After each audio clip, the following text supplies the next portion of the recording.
Friends, welcome back to our channel drive tasty live. ಇವತ್ತು ನಾನು ಬಂದಿದ್ದೀನಿ ವಿಭೂತಿ ಫಾಲ್ಸ್ಗೆ. ಇದು ಗೋಕರ್ಣ ಸಿಟಿಯಿಂದ 43 ಕಿಲೋಮೀಟ್ರ್ ಡಿಸ್ಟೆನ್ಸಲ್ಲಿ ಬರುತ್ತೆ. ಈ ಫಾಲ್ಸ್ ಅಂತೂ ನೋಡೋದಕ್ಕೆ ತುಂಬಾ ಚೆನ್ನಾಗಿರುತ್ತೆ ಅಂತ ಹೇಳಿದ್ರು. ಸೊ ಇದು ಗೋಕರ್ಣ ಏನಾದರೂ ವಿಸಿಟ್ ಮಾಡ್ತಾಯಿದ್ರೆ ಇದು ಕೂಡ one of the best tourist spot ಅಂತ ಹೇಳ್ಬೋದು. ಬನ್ನಿ ಇವತ್ತಿನ ವಿಭೂತಿ ಫಾಲ್ಸ್ ಯಾವ ಥರ ಇದೆ ಅಂತ ನೋಡೋಣ. ನೀವೇನಾದರೂ ಗೋಕರ್ಣ ಹಾಗೆ ಮುರುಡೇಶ್ವರ ಟ್ರಿಪ್ ಪ್ಲ್ಯಾನ್ ಮಾಡ್ತಾ ಇದ್ದರೆ ಈ ವಿಭೂತಿ ಫಾಲ್ಸ್ ಕೂಡ ನೀವು ವಿಸಿಟ್ ಮಾಡ್ಬೋದು. ಹಾಗೆ ಮೇನ್ ಟೂರಿಸ್ಟ್ ಸ್ಪಾಟ್ಗಳಲ್ಲಿ ಈ ಪ್ಲೇಸ್ ಕೂಡ ಒಂದು. ಇದು ಗೋಕರ್ಣ ಮೇನ್ ಸಿಟಿಯಿಂದ ಜಸ್ಟ್ 42 ಕಿಲೋಮೀಟರ್ ಡಿಸ್ಟೆನ್ಸಲ್ಲಿದೆ. ಹಾಗೆ ಇದರ ಎಂಟ್ರಿ ಟೈಮಿಂಗ್ ಬಂದು ಮಾರ್ನಿಂಗ್ 8 AM to 5 PM ವರೆಗೂ ಇರುತ್ತೆ. ಇನ್ನು ಎಂಟ್ರಿ ಟಿಕೆಟ್ ಬಂದು 20 ರೂಪೀಸ್. ಇದು ಇನ್ಕ್ಲೂಡಿಂಗ್ ಪಾರ್ಕಿಂಗ್ ಕೂಡ ನಾವು ಸೇರಿಸಿ 20 ರೂಪೀಸ್ ಪೇ ಮಾಡಿದ್ವಿ. ಈ ವಿಭೂತಿ ಫಾಲ್ಸ್ನ ನೋಡೋದಕ್ಕೆ ಮೇನ್ ಎಂಟ್ರೆನ್ಸಿಂದ ಫಾಲ್ಸ್ವರೆಗೂ ಟೋಟಲ್ 1 ಕಿಲೋಮೀಟ್ರ್ ಇದೆ. ಸೊ ಅದನ್ನು ನಡ್ಕೊಂಡು ಹೋಗಬೇಕು. ನಾವು ವೆಹಿಕಲ್ ಪಾರ್ಕ್ ಮಾಡಿದ ಪ್ಲೇಸಿಂದ ವಿಭೂತಿ ಫಾಲ್ಸ್ಗೆ ಹೋಗಬೇಕಾದ್ರೆ ಈ 1 ಕಿಲೋಮೀಟರ್ ಡಿಸ್ಟೆನ್ಸ್ ಏನಿದೆ ಫುಲ್ಲು ಬಂದು ಏನು ಒಂಥರ ಮಡ್ ರೋಡ್ ಥರ ಇದೆ. ಹಾಗೆ ಸ್ಟೆಪ್ಸ್ಗಳಿದೆ, ಕೆಲವೊಂದು ಕಡೆ ಮರ ಗಿಡಗಳಿದ್ದು ರೆಂಬೆ ಕೊಂಬೆಗಳೆಲ್ಲ ಹಾಗೆ ನೋಡ್ಬೋದು ನೀವು. ಇದನ್ನೆಲ್ಲ ನೀವು ಪಾರ್ಕ್ನ ದಾಟ್ಕೊಂಡು ಹೋಗಬೇಕಾಗತ್ತೆ. ಸೊ ಇದೊಂಥರ ಟ್ರೆಕ್ಕಿಂಗ್ ಥರ ಇದೆ.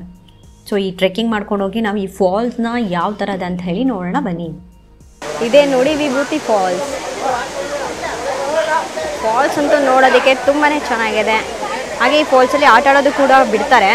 ಏನಾದರೂ ಇನ್ ಕೇಸ್ ಸ್ವಿಮ್ಮಿಂಗ್ ಏನಾದರೂ ಬರೋದಿಲ್ಲ ಅಂದರೆ ಇಲ್ಲಿ ಲೈಫ್ ಜಾಕೆಟ್ ಕೂಡ ಇದೆ. ಸೊ ಲೈಫ್ ಜಾಕೆಟ್ ಕೂಡ ಹಾಕ್ಕೊಂಡು ನಾವು ಫಾಲ್ಸಲ್ಲಿ ಆಟ ಆಡ್ಬೋದು.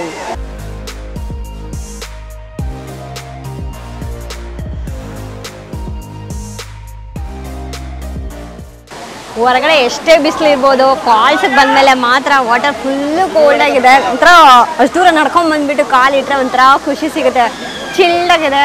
ಇನ್ನು ಈ ಫಾಲ್ಸ್ನ ನೋಡಬೇಕು ಅಂತ ಹೇಳಿದರೆ ಟ್ರೆಕ್ಕಿಂಗ್ ಮಾಡ್ಕೊಂಬರ್ಬೇಕು. ಸೊ ಹಾಗಾಗಿ ನೀವೇನು ಸಮ್ಮರಲ್ಲಿ ಬರ್ತಿದ್ರಂತೂ ತುಂಬಾ ಸೆಕೆ ಮತ್ತು ಬಿಸಿಲು ಜಾಸ್ತಿ ಇರುತ್ತೆ. ಸೊ ಹಾಗಾಗಿ ನೀವು ಟ್ರೆಕ್ಕಿಂಗ್ ಶೂ ಹಾಕ್ಕೊಂಡು ಬಂದರೆ ಒಳ್ಳೆಯದು. ಜೊತೆಗೆ ಒಂದು ವಾಟರ್ ಬಾಟಲ್ ಎಕ್ಸ್ಟ್ರಾ ಕ್ಯಾರಿ ಮಾಡ್ಕೊಂಡು ಬಂದಿರಿ. ಯಾಕಂದರೆ ಈ ಫಾಲ್ಸ್ ಹತ್ರ ನಿಮಗೆ ಎಲ್ಲೂ ಯಾವುದೇ ಶಾಪ್ಸ್ ಇಲ್ಲ. ತಾನೇ ವಿಭೂತಿ ಫಾಲ್ಸ್ಗೆ ಹೋಗಿ ಸ್ವಲ್ಪ ಹೊತ್ತು ವಾಟ್ರಲ್ಲಿ ಆಟ ಆಡ್ಕೊಂಡು ಬಂದ್ವಿ. ಫಾಲ್ಸ್ ಹತ್ರ ನೋಡೋದಕ್ಕೆ ತುಂಬಾ ಚೆನ್ನಾಗಿತ್ತು. ಹೊರಗಡೆ ಕ್ಲೈಮೇಟ್ ಸಿಕ್ಕಾಪಟ್ಟೆ ಹಾಟು, ಬಟ್ ಫಾಲ್ಸ್ ಹತ್ರ ಬಂದಾದ್ಮೇಲೆ ವಾಟರ್ ಎಲ್ಲ ಸಖತ್ ಕೂಲಾಗಿತ್ತು. ಒಂದೊಳ್ಳೆ ಕ್ಲೈಮೇಟಲ್ಲಿ ಸಖತ್ತಾಗಿ ಎಂಜಾಯ್ ಮಾಡಿದ್ವಿ. ಈಗ ನೆಕ್ಸ್ಟು ನಾವು ಹೋಗ್ತಾಯಿದ್ವಿ ಯಾನ ಕೇವ್ಗೆ. ಸೊ ಬನ್ನಿ ಯಾನ ಕೇವ್ ಯಾವ ಥರ ಇರುತ್ತೆ ಅಂತ ಹೇಳಿ ನೋಡೋಣ. ಅದು ಕೂಡ ಒಂದು ಹಿಸ್ಟೋರಿಕಲ್ ಪ್ಲೇಸ್ ಅಂತ ಹೇಳ್ತಾರೆ, ಅದರದ್ದೇ ಆದ ಸ್ಟೋರಿ ಕೂಡ ಇದೆ. ಸೊ ಬನ್ನಿ. ನೀವು ವಿಭೂತಿ ಫಾಲ್ಸಿಗೆ ಬಂದರೆ ಸೊ ಯಾನ ಕೇವ್ ಕೂಡ ಹತ್ರನೇ ಬರುತ್ತೆ. ವಿಭೂತಿ ಫಾಲ್ಸಿಂದ ಯಾನ ಕೇವು ಜಸ್ಟ್ 6 ಕಿಲೋಮೀಟ್ರ್ ಬರುತ್ತೆ. ಸೊ ಇಲ್ಲಿಗೆ ಬಂದಾಗ ನೀವು 2 ಪ್ಲೇಸ್ ಕೂಡ ಕವರ್ ಮಾಡ್ಬೋದು. ಒಂದು ಫಾಲ್ಸಲ್ಲಿ ಆಟ ಆಡ್ತಾ ಎಂಜಾಯ್ ಮಾಡ್ಬೋದು. ಹಾಗೆ ಇನ್ನೊಂದು ಬಂದುಬಿಟ್ಟು ಒಂದು ಹಿಸ್ಟಾರಿಕಲ್ ಪ್ಲೇಸು, ಸ್ವಲ್ಪ ಟ್ರೆಕ್ಕಿಂಗ್ ಥರ ಇರುತ್ತೆ. ಸೊ ಟ್ರೆಕ್ ಮಾಡ್ಕೊಂಡೋಗಿ ಆ ಕೇವ್ನ ಕೂಡ ನೋಡ್ಕೊಂಬರ್ಬೋದು.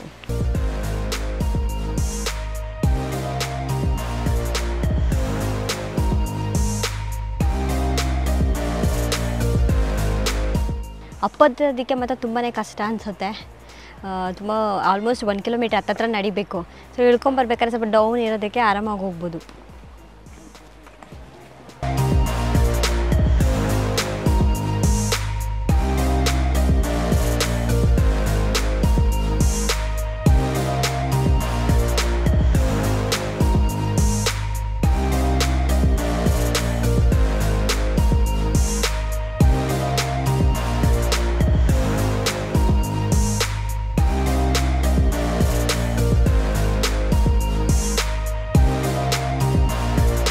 ವಿಭೂತಿ ಫಾಲ್ಸ್ಗೆ ಹೋಗ್ಬಿಟ್ಟು ಬಂದ್ವಿ. ಈಗ ನೆಕ್ಸ್ಟು ನಾವು ಯಾನ ಕೇವ್ಗೆ ಹೋಗ್ತಾ ಇದ್ದೀವಿ. ಸೊ ನೀವು ವಿಭೂತಿ ಫಾಲ್ಸ್ಗೆ ಹೋದರೆ ಅಲ್ಲಿಂದ ಇದು 6 ಕಿಲೋಮೀಟ್ರ್ ಆಗುತ್ತೆ. ಬನ್ನಿ ಯಾನ ಕೇವ್ ಯಾವ ಥರ ಇದೆ ಅಂತ ಹೇಳಿ ನೋಡೋಣ. ಇದು ಸ್ವಲ್ಪ ಟ್ರೆಕ್ಕಿಂಗ್ ಥರ ಇದೆ. ಸೊ ನಡ್ಕೊಂಡು ಹೋಗ್ತಾ ಇದ್ವಿ. ಎಲ್ಲ ಮಡ್ ರೋಡೆ. ವಿಭೂತಿ ಫಾಲ್ಸ್ಗೆ ಹೋಗ್ಬೇಕಾದ್ರೆ ಹತ್ಬೇಕಾದ್ರೆ ಕಷ್ಟ ಇತ್ತು, ಇಳಿಬೇಕಾದ್ರೆ ಸ್ವಲ್ಪ ಈಸಿ ಅನ್ನಿಸ್ತು. ಇವಾಗ ಬಂದುಬಿಟ್ಟು ನಾವು ಹೋಗ್ತಾ ಇರೋದು ಯಾನ ಕೇವ್ಗೆ. ಯಾನ ಕೇವ್ಗೆ ಇಳಿಬೇಕಾದ್ರೆ ಸ್ವಲ್ಪ ಸ್ಲೋಪ್ ಎಲ್ಲ ಈ ಥರ ಡೌನ್ ಆಗಿದೆ. ಸೊ ಆರಾಮಾಗಿ ಇಳ್ಕೊಂಡು ಹೋಗ್ಬೋದು. ಹತ್ಕೊಂಬರ್ಬೇಕಾದ್ರೆ ಮಾತ್ರ ಹಪ್ಪಿದೆ. ಸೊ ಅದು ಸ್ವಲ್ಪ ಕಷ್ಟ ಅನಿಸುತ್ತೆ. ಎಲ್ಲನೂ ಒಂಥರ ಗುಹೆ ಥರ ಫಾರ್ಮ್ ಆಗಿಬಿಟ್ಟಿದೆ. ಎಷ್ಟು ದೊಡ್ಡದಾಗಿದೆ ಅಂದರೆ ಸ್ಟೋನ್ಸು.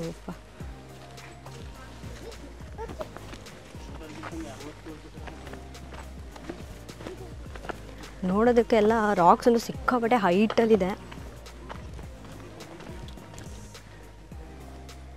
ಅಯ್ಯೋ, ನಾನು ಎಕ್ಸ್ಪೆಕ್ಟ್ ಮಾಡಿಲ್ಲ ಎಷ್ಟು ಇದಾಗಿರುತ್ತೆ ಅಂತ.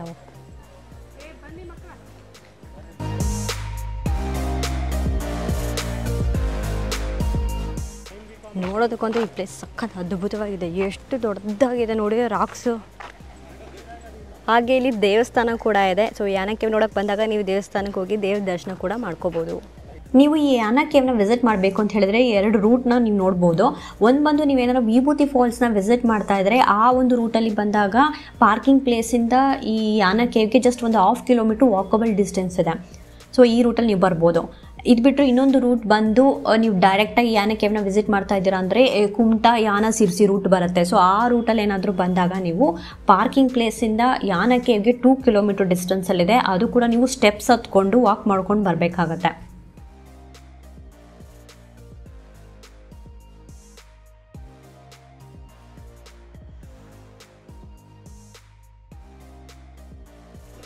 ಈ ಬಂಡೆ ಕೆಳಗಡೆನೇ ಈ ದೇವಸ್ಥಾನವಿದೆ. ಈಗ ನಾವು ಟಾಪ್ ವ್ಯೂ ಹೇಗಿದೆ ಅಂತ ನೋಡೋಕ್ಕಾಗ್ತಾ ಇದ್ದೀವಿ. ಇದು ಶಿಖರ ಪ್ರದಕ್ಷಿಣೆ ಅಂತ ಹೇಳಿ ಕರೀತಾರೆ. ಈ ಸ್ಟೆಪ್ಸ್ನ ಹತ್ಕೊಂಡು ನಾವು ಟಾಪ್ಗೆ ಹೋಗಬೇಕು. ಸೊ ಬನ್ನಿ ಅದು ಯಾವ ಥರ ಇದೆ ಅಂತ ಹೇಳಿ ನೋಡ್ಕೊಂಬರೋಣ. ಈಗ ತಾನೇ ದೇವ್ರ ದರ್ಶನ ಕೂಡ ಮಾಡ್ಕೊಂಡು ಬಂದೆ. ಅದು ಬಂಡೆ ಕೆಳಗೆ ದೇವರಿದೆ. ಸೊ ನೀವು ಬಂದಾಗ ಅದು ದರ್ಶನ ಕೂಡ ಮಾಡ್ಬೋದು. ಈಗ ಬನ್ನಿ ಶಿಖರ ಹೇಗಿದೆ ನೋಡೋಣ.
ಹೆಂಗಿದೆ ಅಲ್ಲ ಈ ಪ್ಲೇಸು ನೋಡೋದಕ್ಕೆ.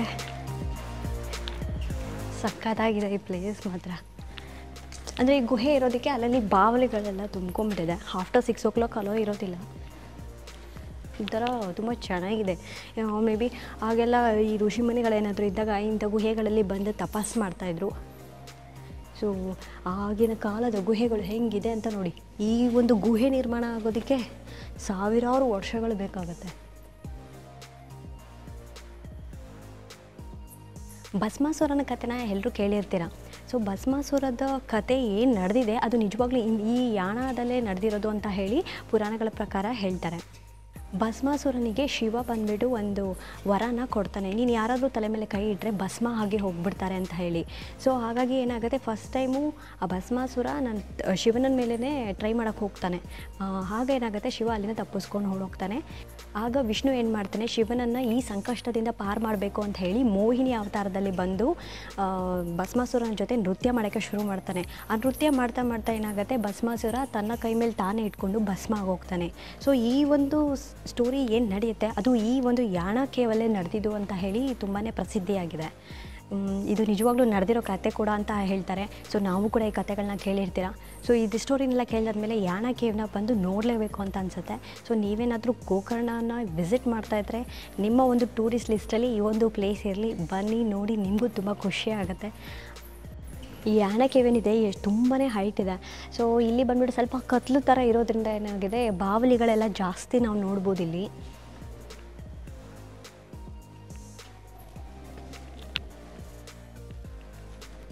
ಹಿಂಗೆ ನೋಡ್ತಿದ್ರೆ ಏನೋ ಸಿಂಗಲ್ ರಾಕಲ್ಲಿ ಇದೆಯೇನೋ ಅಂತ ಅನಿಸುತ್ತೆ. ಎಷ್ಟು ಹೈಟ್ ಇದೆ ನೋಡಿ. ನಾನು ಐ ಥಿಂಕ್ ಇದೆ ಫಸ್ಟ್ ಟೈಮ್ ನೋಡ್ತಾ ಇರೋದು ಇಷ್ಟು ದೊಡ್ಡದಾಗಿರೋ ರಾಕ್ಸ್ನ.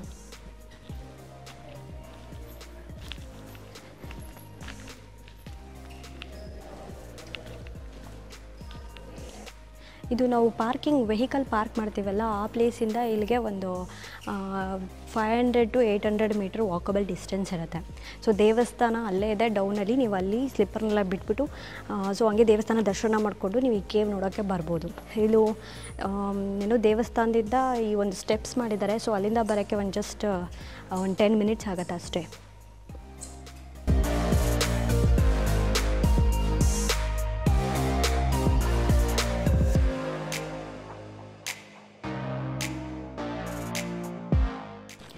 ಇವತ್ತು ವಿಭೂತಿ ಫಾಲ್ಸು ಮತ್ತು ಯಾನ ಕೇವ್ ಎರಡೂ ನೋಡ್ಕೊಂಡು ಬಂದ್ವಿ. ಎರಡು ಪ್ಲೇಸು ತುಂಬಾ ಚೆನ್ನಾಗಿತ್ತು. ನನಗೂ ಈ ಪ್ಲೇಸ್ ತುಂಬಾ ಇಷ್ಟ ಆಯಿತು. ಐ ಹೋಪ್ ನಿಮಗೆ ಇವತ್ತಿನ ವಿಡಿಯೋ ಇಷ್ಟ ಆಗಿದೆ ಅಂದ್ಕೊಂಡಿದ್ದೀನಿ. ಇಷ್ಟ ಆಗಿದ್ರೆ ಲೈಕ್ ಮಾಡಿ, ಶೇರ್ ಮಾಡಿ, ಹಾಗೆ ಸಬ್ಸ್ಕ್ರೈಬ್ ಮಾಡೋದನ್ನು ಮರಿಬೇಡಿ. Will see you in the next video. Till then take care, bye.